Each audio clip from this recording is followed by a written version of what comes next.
ఎందుకంటే మీరు అన్నీ చెప్పి లడ్డు మీద ఉన్న శ్రద్ధ దీని మీద లేదా అని నువ్వు కూడా ఇది తీసేసి లడ్డూయే పెడతావు.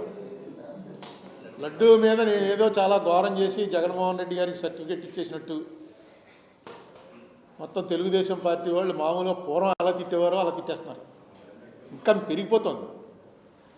అయితే ఒక విషయం తెలుసుకోండి, లడ్డూకి సంబంధించినంత వరకు చంద్రబాబు నాయుడు గారికి కానీ జగన్మోహన్ రెడ్డికి కానీ పవన్ కళ్యాణ్కి కానీ దీంట్లో సంబంధం ఉందని నేను అనుకోను.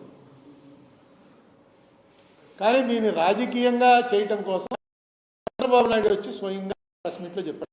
చంద్రబాబు నాయుడు గారు చెప్పవలసిన అంశం కాదు. ఆయన కూడా ఎందుకు చెప్పుకుంటాడంటే గొడ్డు కొవ్వు, పంది కొవ్వు, ఇంకోటి ఏంటి చేప నూనె, ఈ మూడు కలిసి ఆయన ముందు ఏదో రిపోర్ట్ వచ్చింది. ఆ రిపోర్ట్ కూడా నెట్లో ఉంది.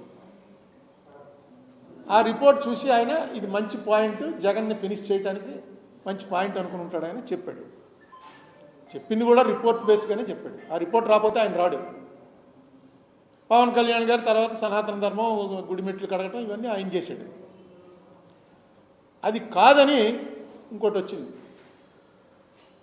ఇంకో ఏ రిపోర్ట్ ఇది? కోర్టులో ఫైల్ చేసినటువంటి ఛార్జ్షీట్లో రాసిన రిపోర్ట్. నేను అది చదివి వినిపించాను.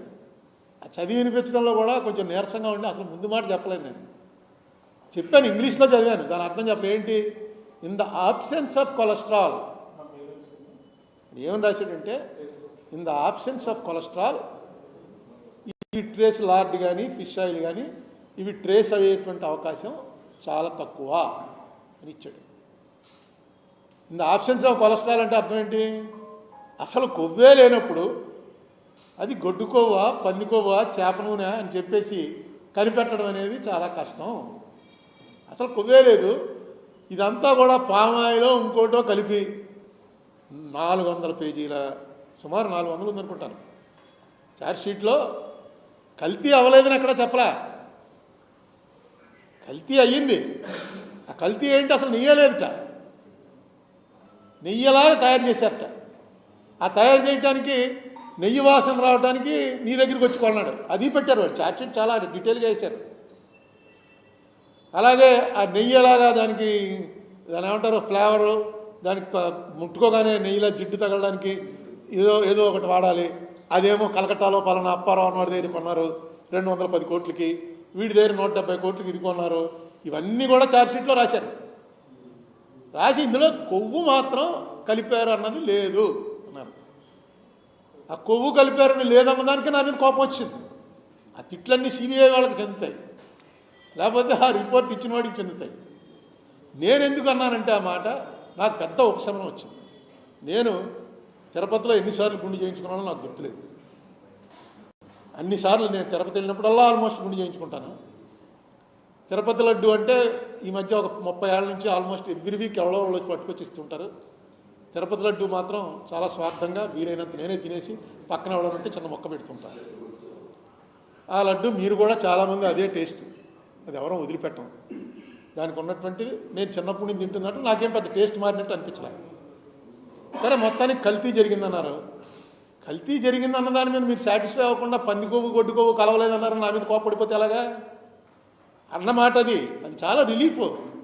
నాకే కాదు, వైసీపీ వాళ్ళకి చాలా రిలీఫ్. ఎందుకంటే ఎక్కడ పోతారు? గొడ్డు కొవ్వు పంది కొవ్వు తీసుకొచ్చి కలిపేవాడు ఎవడని ఉంటాడండి? అసలు ఆలోచించండి. తిరుపతి పంపుతున్న వాళ్ళంతా హిందువులే కదా. తర్వాత ఆయన ఈ కెమికల్ అన్న దాంట్లో ఇది అవడానికి ఒక్కసారిగా గ్రాఫ్ గొడ్డు కొవ్వు పంది కొవ్వు పడిపోయిందేమో అని టాయిలెట్ క్లీన్ చేసే ఇవి అంటే అన్ని రకాల కోకోకోలా పెట్టి టాయిలెట్స్ క్లీన్ చేస్తున్నారు. ఈ మధ్య పురుగు మందు మానేసి థమ్స్అప్ కోకోకోలా చల్లుతున్నారని కూడా మనం చూస్తున్నాం. అది తాగేవాడు ఎవడన్నా మానుతున్నాడా? దాంట్లో అది ఉంటుంది, ఇది ఉంటుంది అనమాట. కానీ ఏదైనా తిరుపతి వెంకటేశ్వర స్వామి అంటే ఆ లెవెల్ మామూలు మిగతా గుళ్ళకి ఆ గుడికి ఉన్న లెవెల్ వేరు. ఆ గుడి ఎందుకంటే నేను అక్కడికి వెళ్ళే అవకాశం వచ్చింది. అప్పుడు చూస్తే వాళ్ళు నార్త్ ఇండియన్స్ అయితే ఆశ్చర్యపోతారు. ఏంటి జనం ఏంటి రోజు కుంభమేళా జరుగుతుందా ఇక్కడ, రోజు ఇలాగే ఉంటారా అని. ఈ రోజు తక్కువ ఉన్నారా బాబు, రోజు ఇలా ఉంటామేంటి. ఆఫీస్ ఒక్కసారి అయితే ఒక డెలిగేషన్తో వెళ్ళినప్పుడు ఆఫీస్లో కూర్చోబెట్టి చెప్పించాను, రోజు ఎంతమంది వస్తారు, ఎలా తెలుసుకుంటారు అన్నీ చెప్పి. ఆశ్చర్యం అసలు మాట. ఏంటి లోపలికి వెళ్తే అసలు ఒక సెకండ్ ఉండనే నడు నడు అలా చూసుకుంటూ వెనక్కి తోసుకుంటూ వచ్చేస్తారు. ఆ ఒక్క సెకండ్ కోసం 2 రోజులు 3 రోజులు క్యూలో ఉంటారు. అసలు ఎక్కడైనా నాకు తెలిసి, అంటే నేను తిరిగిన తక్కువ అనుకోండి, ప్రపంచంలో ఎక్కడ ఒక టెంపుల్లో ఒక డైటీకి ఈ టైప్ ఆఫ్ రిసెప్షను అసలు ఎక్కడ ఉండదు. ఎవరు వాళ్ళు, మనం ఏదో వెళ్ళి కాగితం పెడతాం, సీఎం గారికి బామ్మర్దనయ్య అంటాడు ఒకడు ఎమ్మెల్యే గారి తమ్ముడిని అంటాడు, ఒకడు నేనే ఎమ్మెల్యేని అంటాడు, కద్దరు బట్టలు వేసుకుని వెళ్ళిపోతాడు, ఒకడు కండువా కప్పుకుని, ఎలాగలా లోపలతో ఎన్ని రకాల అక్రమాలను చేస్తాం ముందు వెళ్ళిపోయి దర్శనం చేసుకోవడానికి. కానీ మెయిన్ సీఎం జగద్గురువులు వెళ్ళే దారి దగ్గర ఒక బోర్డు ఉంటుంది. ఆ బోర్డు ఎవరు పడితే వాళ్ళు వెళ్ళడం లేదు, ఎగ్జిక్యూటివ్ ఆఫీసర్ కూడా వెళ్ళడం లేదనుకుంటాను, ఓన్లీ చైర్మన్ వెళ్ళొచ్చు మెయిన్ ద్వారం నుంచి. ఇలాగా అక్కడ ఓ బోర్డు ఉంటుంది, అంగవైకల్యం గలవారు ఇలా వెళ్ళిపోవచ్చు అని. అంగవైకల్యం వాడు ఎవడని ఉంటే వెంటనే వాడిని మెయిన్ గేట్లోంచి వదిలేస్తాడు. మనం ఎలా అనుకుంటే వెళ్ళిపోవచ్చుగా, లేకపోతే కాలు ఎలా కుంటుకుంటే నాకు ఈ కాలు లేదని అక్కడ వెళ్తాడా, నేనే వెళ్తాడా, ఏమో లోపలికి వెళ్ళాడు దేవుడు తదాస్తంటాడేమో, నాకెందుకు రా బాబు. నిజంగా భయం అంటే అది. ఎన్ని అబద్ధాలను ఆడేస్తాం. లోపలికి వెళ్ళడం ఇంకోటి ఉంటారు, దొరికేస్తూ ఉంటారు, వాళ్ళ మీద కేసులు జరుగుతూ ఉంటాయి. ఎవరిదో పేరు మీద లోపలికి వెళ్ళిపోవడం, లోపలికి వెళ్ళడానికి 2 లక్షలు టండి పొద్దున పూజకి, అన్ని రకాల ఫ్రాడ్లు జరుగుతాయి అక్కడ. దేవుడిని మోసం చేయడానికి మాత్రం ఎవడో సిద్ధపడ్డా, అది డైరెక్ట్గా దేవుడికి తనకి ఉన్న సంబంధం. అది ఇదే మన ఈ మతానికి మెయిన్ పిల్లర్ ఏంట్రా అంటే, దైవం అనేటప్పటికి మనం చేయబుద్ధి అయ్యదు, ఏం చేస్తాడులే అని. నేను ఇంకోసారి ఆశ్చర్యపోయాను, గురుదాస్ గుప్తా కమ్యూనిస్టు, రోజు వాళ్ళు భౌతికవాదం, వాళ్ళు దేవుణ్ణి నమ్మరు. ఆయనతో పాటు నారాయణ, ఇంకో కమ్యూనిస్ట్ లీడర్ రావడం, ఆయన పెద్ద లీడర్ రావడం, ఏవో మీటింగ్లు అవుతున్నాయి కింద పైన కనిపించారు నాకు.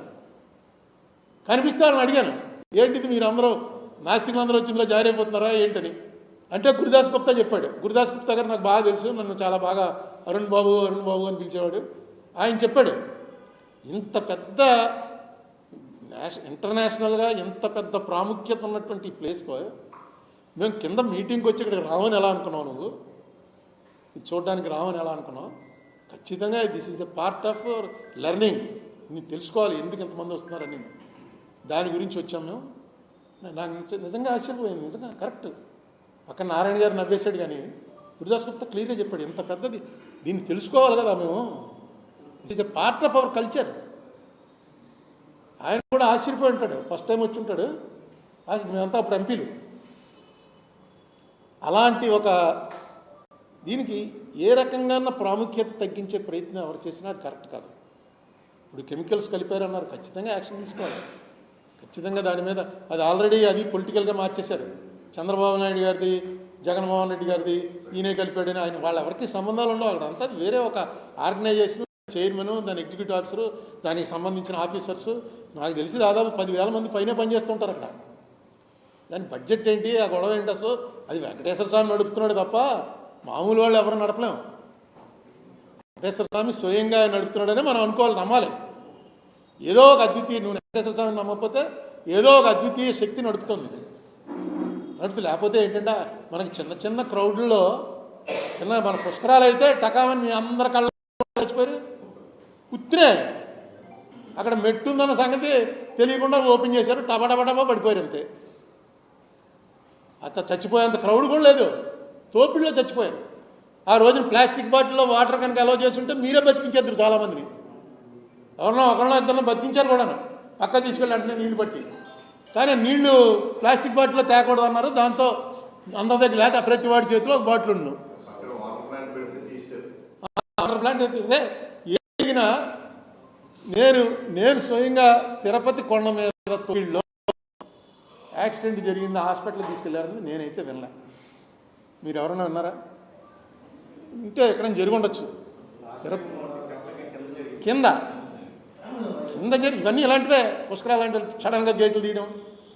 తిరుపతి వెంకటేశ్వర స్వామి దగ్గర, ఎందుకంటే ఈవేళ మీరు చూస్తున్నారు క్యూ కాంప్లెక్స్లు, భోజనాలు చేయటాలు, లోపల 2 రోజులు ఉన్న 2 రోజులకి భోజనాలు ఇస్తారు, కాఫీలు ఇస్తారు, ఇవన్నీ జరుగుతుంటాయి.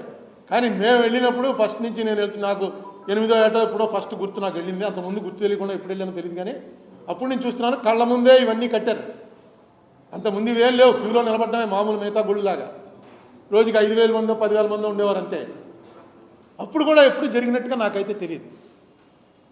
అటువంటి ఒక ప్రధానమైనటువంటి ప్రాధాన్యత సంతరించుకున్నటువంటి మనకి ఎసెట్గా దీని గురించి ఆ రోజుల్లో మద్రాసుతో మనకి చాలా గొడవలు అయ్యాయి.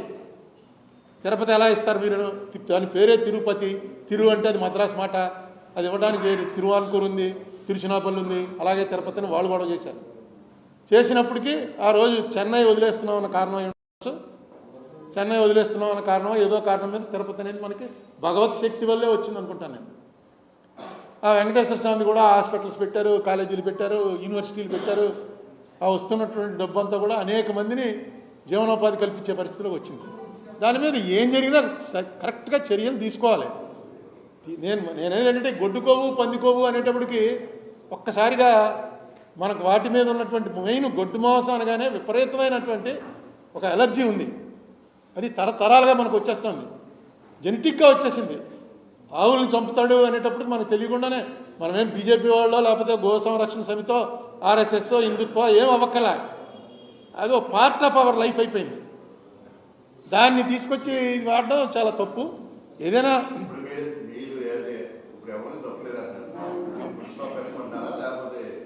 ఎవరిది తప్పు లేదని నేను అనలేదండి. చంద్రబాబు నాయుడు గారితో జగన్దో పవన్ కళ్యాణ్ వీళ్ళెవరో చేశారంటే అది కరెక్ట్ కాదు, అది పొలిటికల్ చేసేస్తున్నారు. పొలిటికల్గా చేసిన ఏ కేసులో కూడా ఎవ్వరికి శిక్షలు పడవు, కేసు నడవదు. యాక్చువల్గా కన్సర్న్ ఆఫీసర్ ఎవరు ఎలా టెస్టులు చేస్తారు, ఆ టెస్టులు చేసేటప్పుడు ఎంత ఇలా కెమికల్స్ వస్తే పట్టుకోవడానికి లేదా మీ దగ్గర మెషినరీ, లేకపోతే మెషినరీ ఎందుకు తెప్పించలేదు, ఎన్నేళ్ల నుంచి జరుగుతోంది. చేసిన వాళ్ళు ఎవరు, వాళ్ళకి మళ్ళీ మళ్ళీ ఎలా ఇచ్చారు. ఇప్పుడు ఆల్రెడీ 2 కోట్ల లడ్డూలు వచ్చేసాయని, అయోధ్యకు పంపిన లడ్డూలు కూడా జంతు కొవ్వు లడ్డూలే అని, అబ్బాయి అయోధ్యకు పంపిన ఈ నూనె కాదని ఒకళ్ళు, ఈ నెయ్యి కాదని అన్నీ ఇప్పుడు పొలిటికల్ అయ్యేటప్పటికి అనవసరమైనటువంటి ఇంపార్టెన్స్ వచ్చి ఎక్కడ ఇంపార్టెన్స్ ఉండాలో అక్కడ ఇంపార్టెన్స్ పోతుంది. దీన్ని మామూలు ఖచ్చితంగా సిబిఐ వాళ్ళు ఏదైతే కోర్టులో వేశారో అది కూడా సుప్రీంకోర్టు వారి సలహా మేరకు వేశారు. వాళ్ళు ఏదైతే వేశారో దాని మీద కేసు నడవనివ్వండి. దాని మీద ఎవరెవరిని సస్పెండ్ చేయాలి, ఎవరెవరు ఇలా కాకుండా ఉండడానికి ఏం చేయాలి అది ఆలోచన చేయండి. దీని పాలిటిక్స్ పక్కన పెట్టి అక్కడ ఒక కమిటీ ఉంది, ఆ చైర్మన్ ఉన్నాడు, ఎక్స్పర్ట్లు ఉన్నారు, వీళ్ళందరూ ఇప్పుడు ఆయన ఎవడు అనిల్ సింఘాల్ని ఎరేసారన్నారు, పేపర్లో చూసిందే. నాకు తెలియదు, నేను అనిల్ సింఘాల్ని ఇక్కడి నుంచి వెళ్ళిపోయిన తర్వాత, నేను ఎంపీ అయిపోయిన తర్వాత మళ్ళీ ఎప్పుడూ టచ్లో లేను. కానీ నాకు తెలిసి అనిల్ సింఘాల్ అనేవాడు దైవభక్తుడు, కరప్ట్ అని నేను ఎప్పుడూ వినలేదు. మన కలెక్టర్ చేశాడు, కలెక్టర్ చేసినప్పుడు కూడా మంచి పేరుతోనే వెళ్ళాడు ఆయన, చెడ్డ పేరుతో వెళ్ళలేదు. మరి అనిల్ సింఘాల్ అంటే ఎవరో ఒక ఆఫీసర్ని బలయ్యారు కాబట్టి ఈయన వేసారు అన్నట్టుగా పేపర్లో, కొన్ని పేపర్లు ఎలా వస్తున్నాయి, కొన్ని పేపర్లు ఎలా వస్తున్నాయి మనకు అర్థం అవ్వట్లేదు. ఏ పేపర్ చదవాలో ఏ పేపర్ నమ్మాలో తెలియని పరిస్థితిలో ఉంది ఈ పార్టీ పేపర్లో, ఆ పార్టీ పేపర్లో. బట్ ఇవన్నీ కూడా కరెక్ట్గా జరగాలి అంటే తప్పించి అలాగా CBI already take over. CBI మీద నాకు ఇప్పటికీ కూడా నమ్మకం ఉంది. ఎందుకంటే ఆ సిస్టంలోకి ఇప్పటివరకు సిస్టమ్ని మిస్యూజ్ చేస్తున్నారు, కానీ అంటే పెట్టనవసరం లేని వాళ్ళ మీద కేసులు పెట్టడం అలాంటి వాటి మీద మిస్యూజ్ చేస్తున్నారు. కానీ ఆ మిస్యూజ్ చేయబడినటువంటి కేసుల్లో కన్విక్షన్ వచ్చినట్టుగా నేను ఇప్పటివరకు వెళ్ళా. మిస్యూజ్ చేసి వీడిని లోపల పెట్టి అల్లరి చేయడానికే తప్ప, ఇప్పుడు అంబటి రాంబాబు కేసు ఉంది, అంబటి రాంబాబు కేసే కాదు అది, దాంట్లో తిట్టాడు, బూతులు తిట్టాడు అని చెప్పి తీసుకెళ్ళి జైల్లో పెట్టడం అనేది నేను వినలేదు. బూతులు తిడితే దానికి క్రిమినల్ డెఫమేషన్ వేయచ్చు, 4 వాయిదాలు నడిపి 4 వాయిదాల తర్వాత శిక్షించవచ్చు. నీకు వెళ్ళు ఈ కోర్టు లేచే వరకు నిన్ను నిలబెట్టి ఉంచండి, తన్ని తప్పుగా మాట్లాడాడు అలాంటివి అనొచ్చు. కానీ డైరెక్ట్గా మా ఇది సీఎం గారి తల్లిని అన్నాడు, ఇలా అన్నాడు, అందుకని చేశామని వాళ్ళే చెప్పేస్తున్నారు. మనకు ఉన్నటువంటి చట్టం ప్రకారం ఎంత పెద్దవాడైనా, ఎంత అంబానీ గారి తల్లి అయినా, మా తల్లి అయినా, మీ తల్లి అయినా ఒకటే status in the eyes of the law. డైరెక్ట్గా అలా చెప్తున్నారో నాకు అర్థం అవ్వట్లేదు.